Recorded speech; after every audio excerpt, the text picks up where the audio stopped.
তারপরে রান্না করি। বেঁচে যাওয়ার তেলটা দিয়ে রান্না করবো এখন।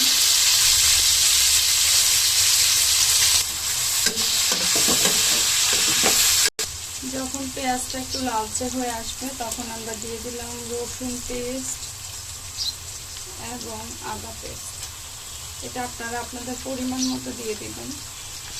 আদা রসুনের পেস্ট আমি তেলের সাথে একটু কষিয়ে নিব যাতে ফ্লেভারটা সুন্দর আসে।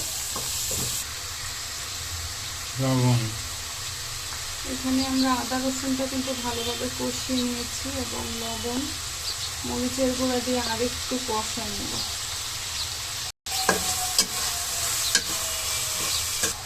এখন আমরা দিয়ে দিচ্ছি এক এক করে হলুদ,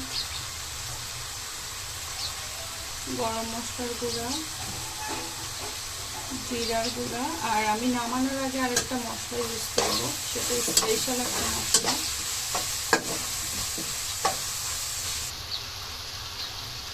এটা হচ্ছে হট টমেটো সস দিয়ে দিচ্ছি।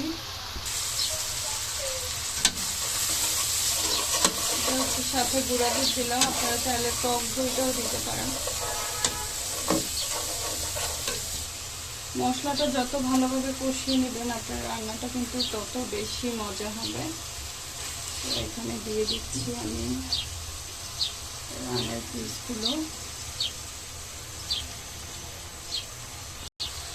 তো মশলার সাথে ভালোভাবে মিক্স করে নেব আমরা। ওয়াও, এটা যে একটা লুক আসছে সামনে থেকে, আপনার দেখলেই খেতে মন চাবে, এরকম একটা লুক আসছে।